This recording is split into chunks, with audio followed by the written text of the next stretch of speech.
इसका part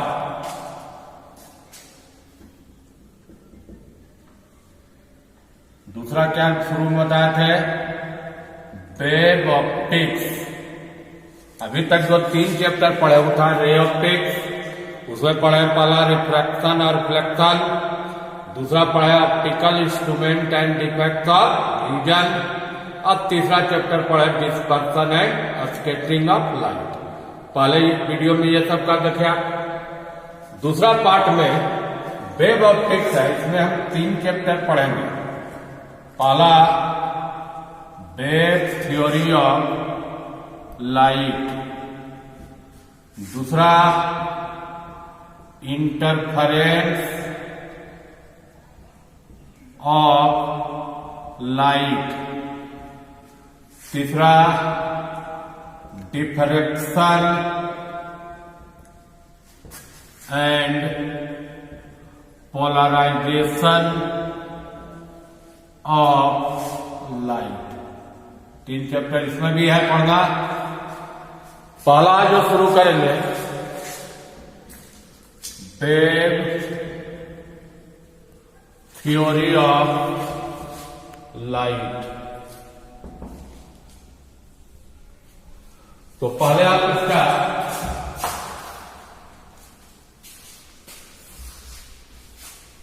wave theory of light का basic या फंडामेंटल चीज समझिए क्या है।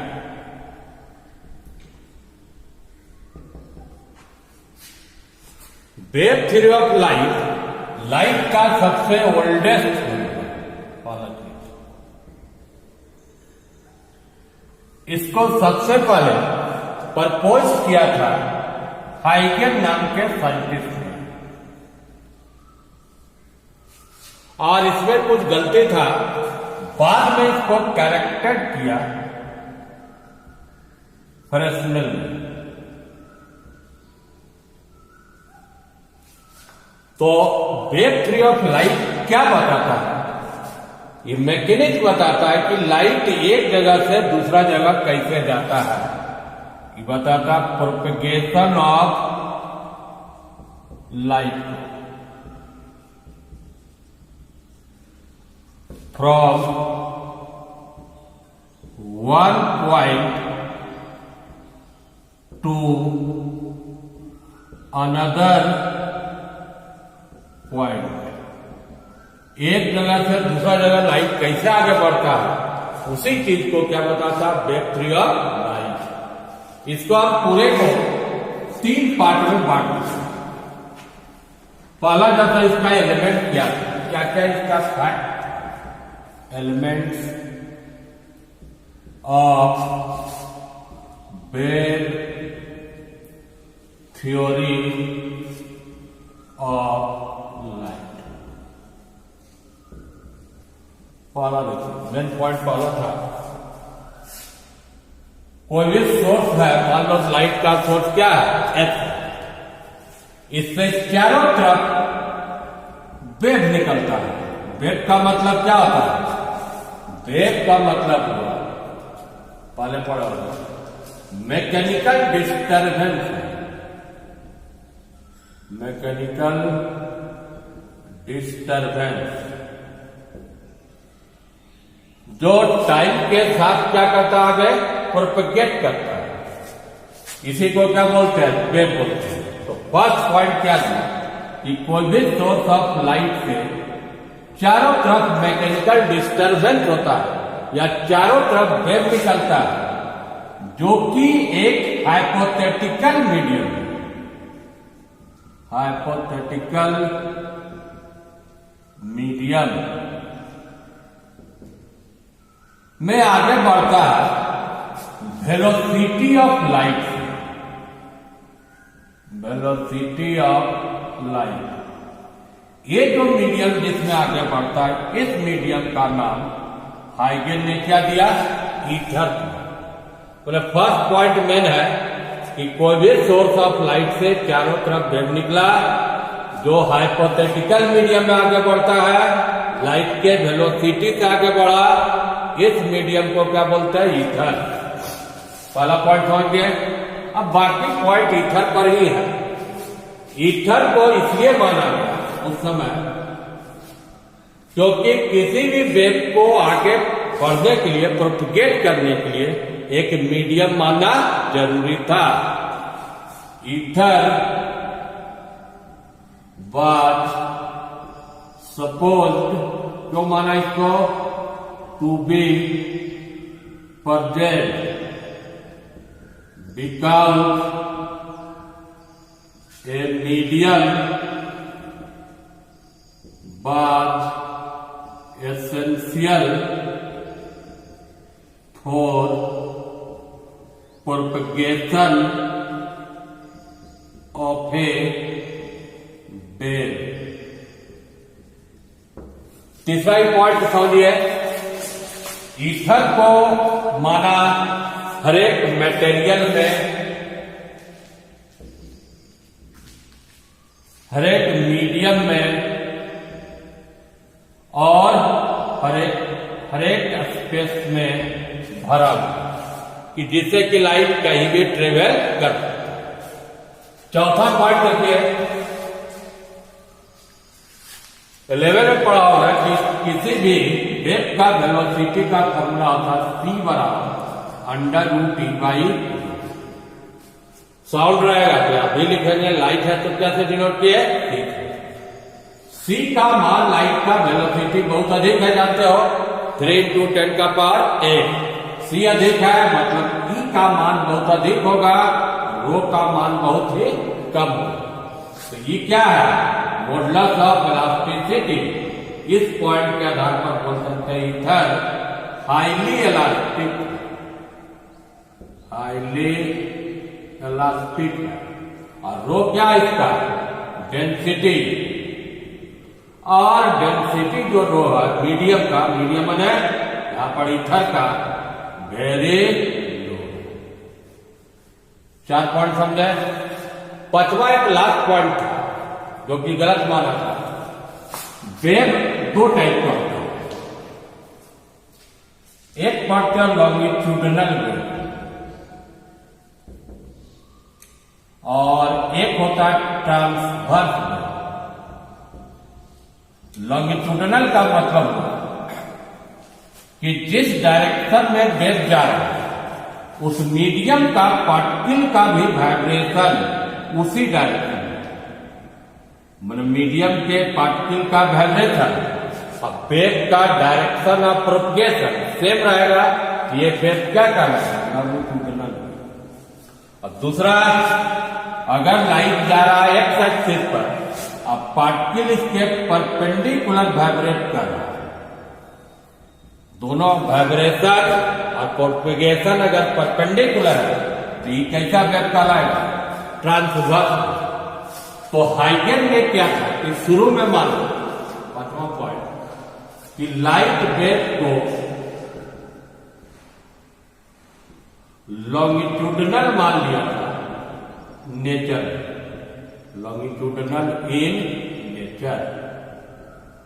तो क्या हुआ, कुछ फिनोमिना जैसे आगे पढ़ेंगे, डिफ्रैक्शन है, पॉलराइजेशन है, ये सब एक्सप्लेन नहीं हो रहा। तो बाद में क्या हुआ कि लाइटर फ्रेस्नेल नाम का एक साइंटिस्ट था जो इसको सुधारा कि लाइट वेव लॉन्गिट्यूडनल नहीं है, कैसा वेव है, ट्रांसवर्स वेव।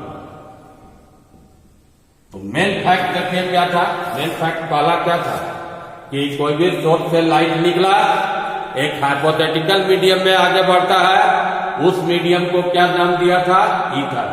ईथर हर एक जगह भरा हुआ है।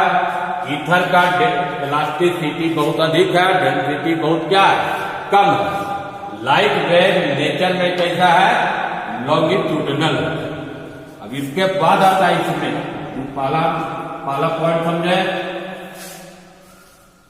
Wave front.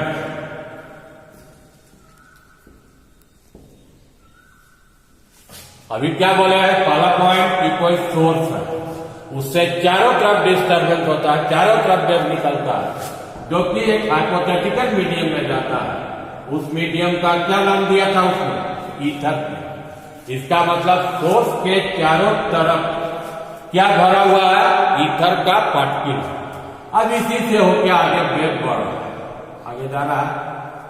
ये सब पार्टिकल है। अगर कोई पार्टिकल से, मान लो ये पार्टिकल है, ये वेव है, इससे टकरा के जाएगा तो इसको डिस्टर्ब करेगा कि नहीं? तो डिस्टर्ब करेगा तो कुछ देर के लिए क्या करेगा? वाइब्रेट करेगा। ये सब पार्टिकल से होके गया, पार्टिकल को डिस्टर्ब करके लाइट आगे बढ़ा, पार्टिकल डिस्टर्ब किया, इसका लोकस में, लोकस का हिंदी में क्या होता है? बिंदु पर, बहुत सा बिंदुओं को मिला दिया। ये जो लोकस हुआ, लेकिन इसमें कंडीशन है इन सेम फेज में, फेज जैसे टाइम पड़ा होगा मैंने सेम टाइम, यही फेज को क्या बोलते हैं? Wave front. फिर से देखिए वेव फ्रंट क्या हुआ? लाइट जब आगे बढ़ता है तो ईथर पार्टिकल को डिस्टर्ब करके आगे बढ़ेगा, और ईथर पार्टिकल जो डिस्टर्ब होगा वो क्या में सेट हो जाता है? वाइब्रेशन में। जो पार्टिकल वाइब्रेट कर रहा है एक ही फेज में, उसका जो लोकस होगा, लोकस को ही क्या बोलते हैं? वेव फ्रंट बोलते हैं। एक लाइन में समझो क्या होगा? The locus of vibrating ether particles in the same phase is called wave front. Wave front spherical भी हो सकता है, प्लेन भी हो सकता है, सिलिंड्रिकल भी हो सकता है। एक वेव फ्रंट में बी स्फेरिकल और प्लेन, जैसे ये शेप में, ये शेप हो सकता है, ये आकार हो सकता है। ये कैसा आपका? कनकेव है। ये कैसा है? कन्वेक्स है। ये कैसा आपका? प्लेन। मतलब ये सब पार्टिकल है, लाइट गया तो ये सब क्या कर रहा है? वाइब्रेट कर रहा है, और उसका लोकस ले लिया, ये जो लोकस बन गया वही क्या कहलाएगा? Wave front. इसमें भी ये सब पार्टिकल था, पार्टिकल वाइब्रेट कर रहा है, उसका लोकस एक फेज में लिए, ये लोकस क्या कहलाया? Wave front. 2 पॉइंट समझे। थर्ड आइडिया, सब कनेक्टेड है। वेव फ्रंट समझ गया, तब आपको अगला समझ में आएगा हाइगेन प्रिंसिपल।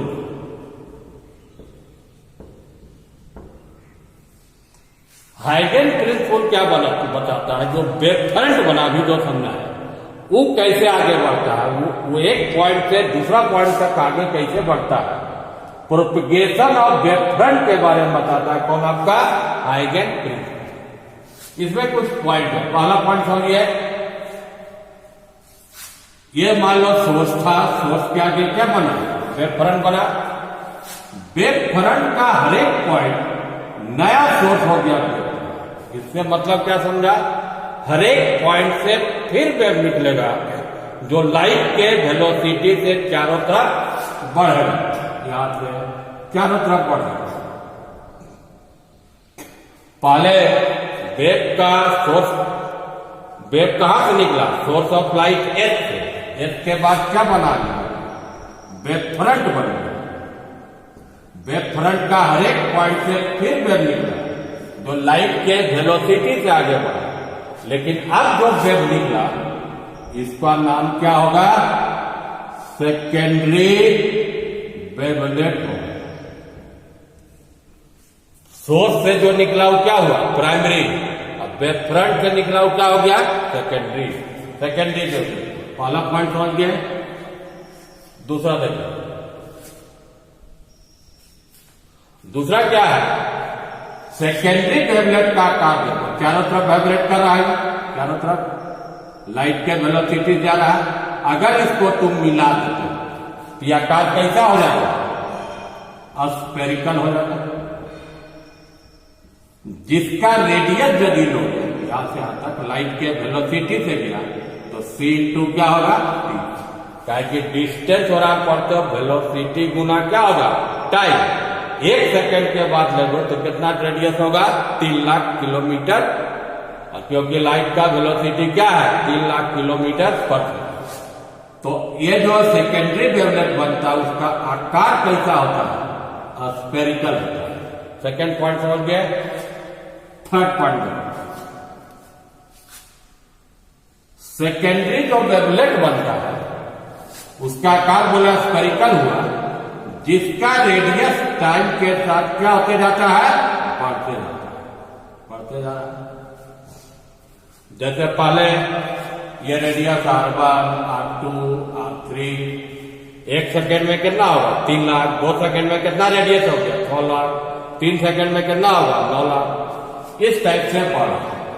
तो थर्ड पॉइंट हुआ जो सेकेंडरी वेवलेट स्फेरिकल था उसका रेडियस टाइम के साथ बढ़ रहा है। 2 पॉइंट हम बताएंगे, 2 पॉइंट मेन पॉइंट है। अभी हम क्या बोले, सेकेंडरी वेवलेट का आकार कैसा रहता है, स्फेरिकल रहता है। ये स्फेरिकल है। यहां पर आपका सोर्स था। सेकेंडरी वेवलेट का जो कॉमन इन्वेलप है,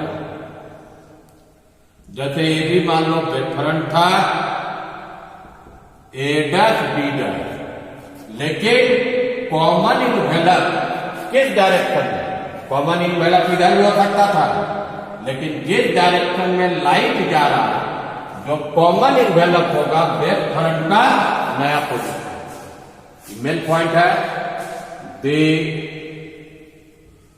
common envelope of all the secondary wavelet in the direction of propagation of light, यही दे देगा gives new position of wave front। जैसे उस फिगर में हम बनाए हैं, ए बी क्या है, किसी समय position of wave front at any instant, किसी समय है। A', B' क्या हुआ, position of wave front after time t।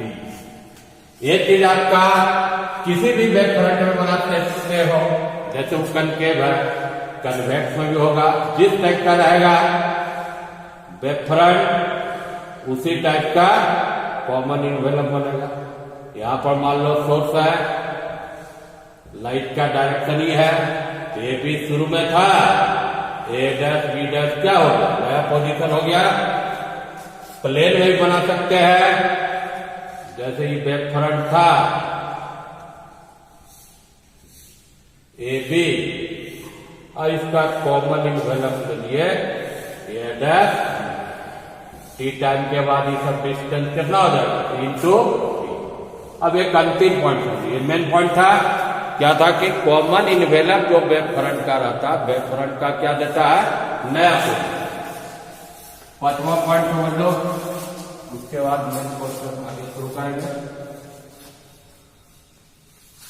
Ray of light किसको कहते हैं, रे ऑफ लाइट जिस डायरेक्शन में लाइट आता है, direction of propagation of light, जो डायरेक्शन लाइट का प्रोपेगेशन का है वही डायरेक्शन ही क्या कहलाता है, रे ऑफ लाइट। अब इस केस में रे ऑफ लाइट कौन किसको कहोगे, ठीक है। तो पहले समझिए, ए बी है, वेव फ्रंट है, प्लेन कन्वेक्स संकेत कोई भी आकार का होगा, और ये जो बना रहे ये सब क्या है, सेकेंडरी, जिसका बोला कि आकार कैसा होगा, स्फेरिकल। अब इसका जो कॉमन इन्वेलप ले लिया तू, कॉमन इन्वेलप कौन हुआ, A', ये भी वेव फ्रंट बना, लेकिन कितना टाइम के बाद बना? T time. अब देखो ये मान लो वेव फ्रंट है, इसका सोर्स क्या है? ये सेंटर है, यही से निकला था। सेकेंडरी वेवलेट के सोर्स को मिला दो किससे? Common envelope. लेकिन कहां पर मिलाइएगा? जहां पर सेकेंडरी वेवलेट को क्या कर रहा है? टच कर रहा है। ये लाइन, ये सब लाइन यहां पर टच कर रहा है। ये जो लाइन हुआ यही क्या कहलाया? Ray of light. तो क्लियर है, ये रे ऑफ लाइट हुआ और ये भी वेव फ्रंट है। तो ray of light always perpendicular किस पर होता है? Wave front. फिर से देखो, जो लाइन सेकेंडरी वेवलेट के सोर्स को मिलाता है किससे? कॉमन इनवेलप से, जहां पर वह सेकेंडरी वेवलेट को टच करता है, ये लाइन इस केस के लिए क्या कहलाता है? Ray of light. तो ray of light wave front पर क्या हुआ? परपेंडिकुलर। तो अभी तक हम देखे मेन पॉइंट, हम एक और रिवाइज कर देते हैं। कोई सोर्स से वेव निकला, जिस मीडियम में गया उसको क्या बोले? ईथर। जब वेव गया तो ईथर पार्टिकल डिस्टर्ब किया, जो डिस्टर्ब सेम फेज में हुआ उसका लोकस को क्या कहते हैं? Wave front. फिर इधर क्या पढ़े मेन पॉइंट? वेव फ्रंट से फिर वेव निकलेगा जिसको क्या बोलते हैं? Secondary wavelet. सेकेंडरी वेवलेट का आकार कैसा होता है? स्फेरिकल होता है।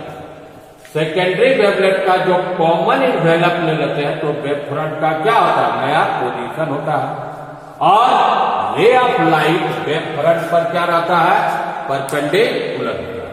अब लाइट का जितना भी फिनोमेना पढ़ते हो, रिफ्लेक्शन, रिफ्रैक्शन और भी जितना है, सबको एक्सप्लेन कर देंगे किसके आधार पर? यही वेव थ्योरी ऑफ लाइट के आधार पर। इसके अगला क्लास में लॉ ऑफ रिफ्लेक्शन और लॉ ऑफ रिफ्रैक्शन, जो बहुत दिन से पढ़ते आते हो, आई बराबर क्या होता है? वो सबको प्रूफ नहीं किया है, वो सबको प्रूफ करेंगे यही थ्योरी के आधार पर।